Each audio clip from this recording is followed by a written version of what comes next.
Такія выставы, я лічу, што вельмі неабходны в нашым грамадстве. Всім недавно весь сусвет адсвяткаваў найвялікшае свята нараджэння Христова. На жаль, гэта свята сёння ператварылася чыста такі камерцыйна-гандлёвы балаган. Тое, што эта выстава дэманструе сёння вельмі шмат твораў, сведчыць аб тым, што все ж такі духовны стан нашага грамадства не зусім яшчэ, скажам, занижены до такой планки, коли уже можно будет сказать о критичной ситуации. Есть у нас мастаки, які поднимаются духовно на самый высокий уровень, які спробують скранати вельми глибокі і високі теми. Я живу в Бобры, с поміж болот белорусской земли. И мясовые пьяницы принесли мне образ. Я говорю, скупи. Я говорю, кольки? 5 бутылей портвейна. Ну, примерно. Я говорю, кольки это? Я ж не могу дать за икону портвейн.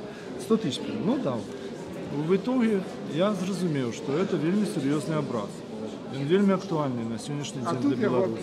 Чому? Потому что в нашей краине есть загинувшие и зниклые. Например, генерал Юрий Захаренко, которому в этом году 60 год. И ось зробив эту инсталляцию и присвятил генералу Юрию Захаренко. Это знак, что треба сподіватися, что генерал Юрий Захаренко будет знойдений, в якої іпостасі невідомо. Может быть, он уже не будет живым, але он будет вернутый для истории Беларуси.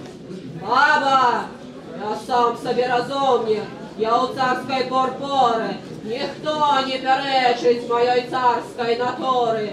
Я усім немовлятам пасть дымов головы, и твоему не дам пардону.